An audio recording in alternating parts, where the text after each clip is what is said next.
Hi, everybody. Thank you so much for being here. I decided to hop on this fun tag that I've been seeing around. I first watched it on Tammy Pie's channel, and then, of course, I had to run and watch the original from Angel over at Feeding My Soul 1212. And the tag is Show Us Your Decks. And I know that more VRs have been popping up, and I very much look forward to watching those. I'll go ahead and also leave the prompts in the description box. Let's go ahead and get started with the very first prompt, which is a deck you want to use, but for whatever reason, hasn't seen any playtime on your desk. And the one I chose is the Eastern Ink Tarot. Oh my God, I hope that's the name of this deck. Whoopsies, I should have done my homework, but I haven't used this yet. It was a gift from a friend, and I just haven't gotten around to it. It's gorgeous and it feels very kind of springtime to me. So I do think I am going to make the effort to pull this out in the next month or so to use. But it's so lovely. And look at this edging here. Normally I'm not a fan because this type of holographic edging cuts into my hands, but I will make allowances for this color because it's just really beautiful. Next prompt is the 12th deck from the right on your tarot shelf. So on my tarot shelf, I actually have like 3 rows. So I just chose a random row, and the 12th deck from the right is the Nicoletta Ciccoli Tarot. I used this deck for my tarot advent back in December, and I haven't picked it up since, but that was the first time that I made a dedicated effort to get to know the deck. I had a great time with it. I think that ultimately this is a deck that I will maybe pull out certain times. It's definitely a deck for a certain mood, but I'm glad to have it in my collection. I hear it is going out of print, if not already out of print, which is kind of head scratching to me because this is, I believe, a pretty popular deck. Number 3, a deck you are thinking about rehoming.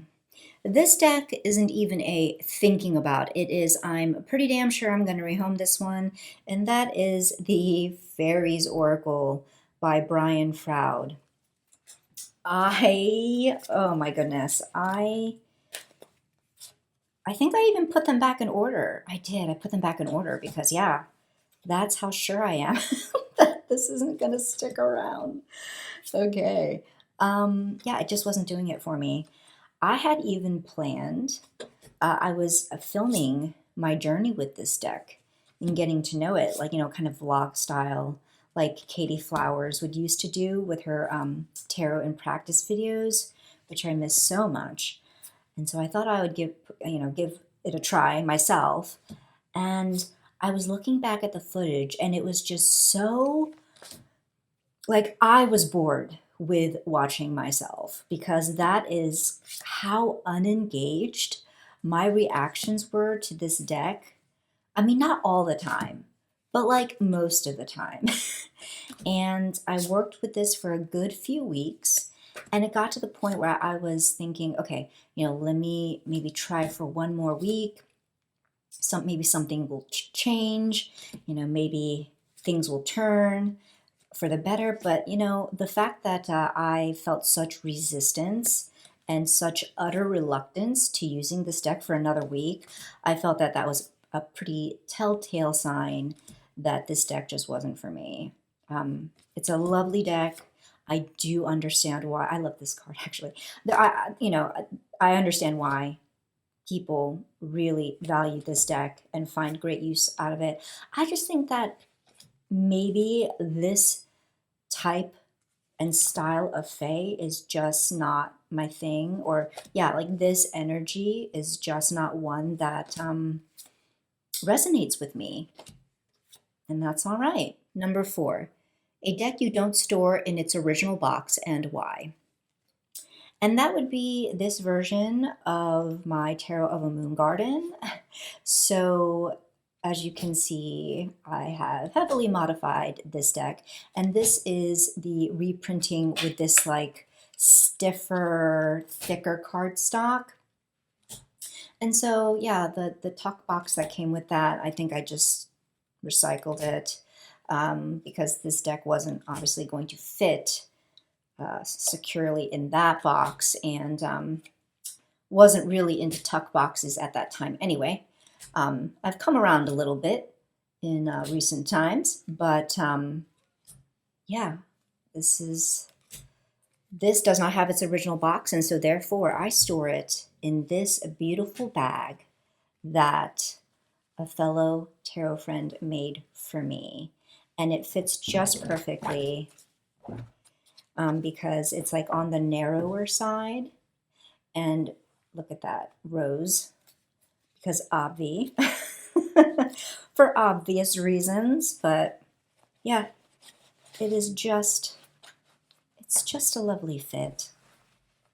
Such a beautifully made bag. And so this is where I store my one version of Tarot of a Moon Garden. Number 5, a deck with more or less than 78 cards. So because we're focusing on the number 78, I went with a tarot deck specifically, and my choice, the Bangtan Tarot. This is a collab deck that Sarah from Sunset Bow Tarot, Heather from Bookish Downtime, and I created based on the Korean band BTS. And this deck, my goodness, we have so many alternate cards, like alternate images of several cards, one being like the happy squirrel here. So we have like a happy squirrel version, like showing each team member. And like, for instance, this. So this would be like another version here. Yeah. And so at the end of the day, like, oh my gosh, my deck is pretty chonky. Not as chonky as Sarah's. I think like Sarah's deck is like a good 150 cards total, which is fucking ridiculous, but you know, I get it. I totally get it. So yeah, this deck, many extra cards. Number 6, a deck with a cloud on the box. So this was easier for me than I thought it would be. I have actually a few decks with a cloud on the box, and the one I just grabbed is this one right here, Citadel Oracle. It's like one of my favorite oracles of all time. So good and beautiful, beautiful artistry. Number 7, a deck you've never shown on your channel. This little deck is, yeah, one that I never had a chance to show on my channel, and it was a gift from a dear tarot friend and subscriber, and that is the Hayu cards. 15 cards for those moments in life when the cat's got your tongue. So it is a cat-themed deck, and they're square like this, and they're double-sided. So let's just take a look at a few.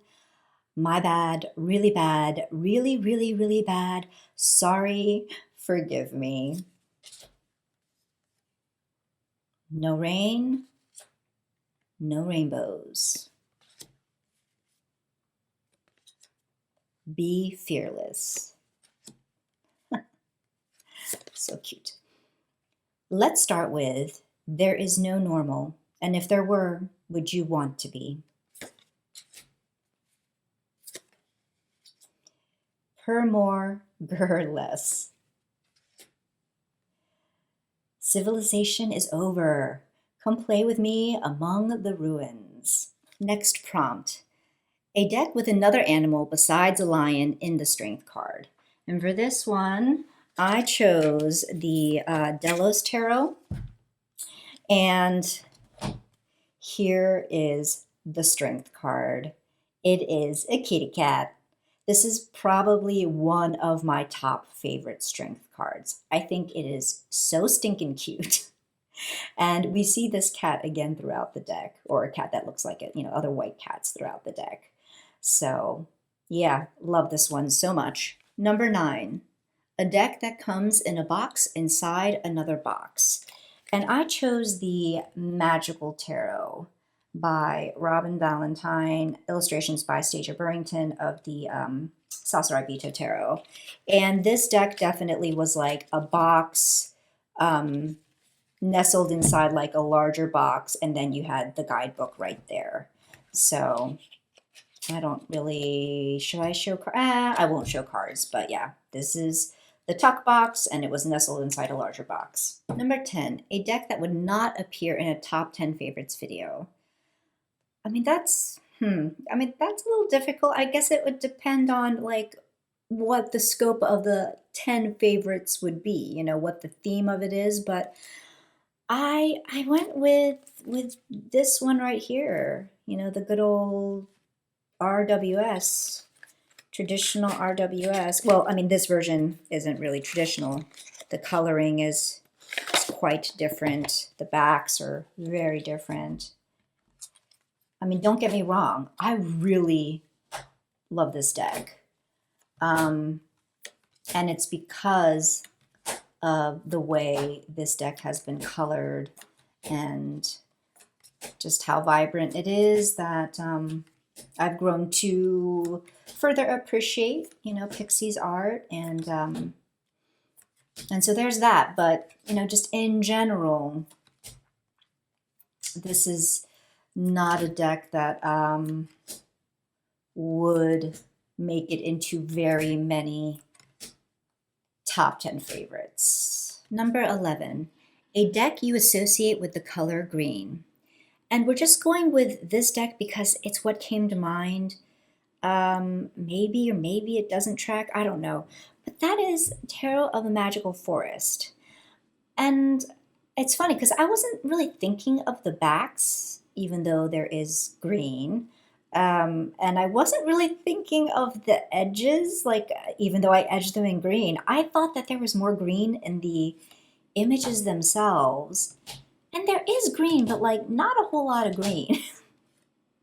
So, but this was really the first deck I thought of. Maybe the name of the title, like Forest, even though this doesn't even take place in a forest. I don't know. But I'm just keeping to it because I don't want to overthink it. And I don't want to be staring at my stash of decks for forever. This was indeed the first deck that I thought of that I associated with the color green. I don't know. The next prompt is a secondhand, pre-loved, pre-owned, thrifted deck. And I chose Tarot de Carlo Tires, which was a gift. I will always show the insides of this tuck box because I think so pretty in its design, same as the backs of the cards. Yeah, the lovely person who gifted this to me, they just weren't getting on with it. And so I wanted to give it a shot because this had been on a kind of a tarot temptation list that I kept waffling on this one. And so I want to use it more. I just haven't really picked it up all that much, if I'm being honest. But I also don't feel like it's ready for purgatory yet because I really do like so many aspects of this deck, from its size and the art, just the quirky vibe. Next prompt is a deck in your collection with the most used guidebook. I don't know that this is the most used, but it's certainly one in which I do use the guidebook when I use the deck, and that is the Woodland Wardens, because I am not in the know of animals or like plants. So yes, they do have like a key term to help out. But of course, I always want to know the connection between the flora and the fauna depicted on each card. So I am going to, I'm going to refer to this guidebook here. And I think that this is like the perfect size. I have said before in other videos that I like that Jessica Rue gives me just enough. I'm not reading an encyclopedia entry. I'm given just enough so that I can make the connection between the chosen flora and fauna and how it connects to the key term that she's chosen. So yeah, I really do enjoy this guidebook, and I don't think it's a throwaway guidebook at all. A deck with water on the box.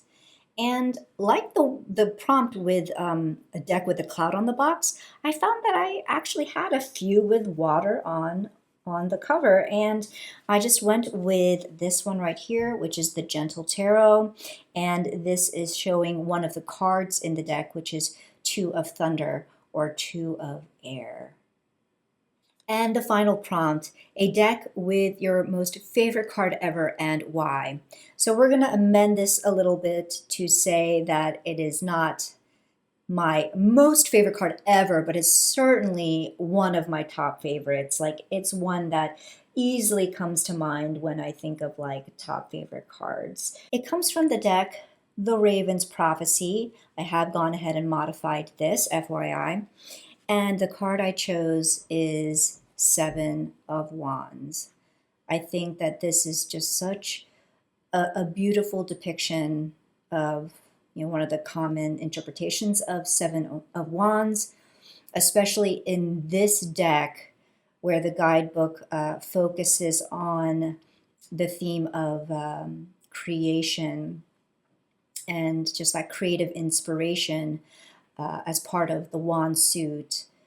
This is especially poignant to me, you know, the idea of protecting your desire to create, protecting your desire to express yourself from those who want to snuff out your flames, you know, from those who want to criticize and tell you that you're not good enough, or your creation isn't good enough, or that you're wasting your time and there's really no point. And even just protecting your expression from your own worst critic, which is yourself. That wraps it up. Thank you again to Angel for this tag. Thank you to all of you who have stuck around and watched the entire VR. Hope you all are well. Catch you in the next video.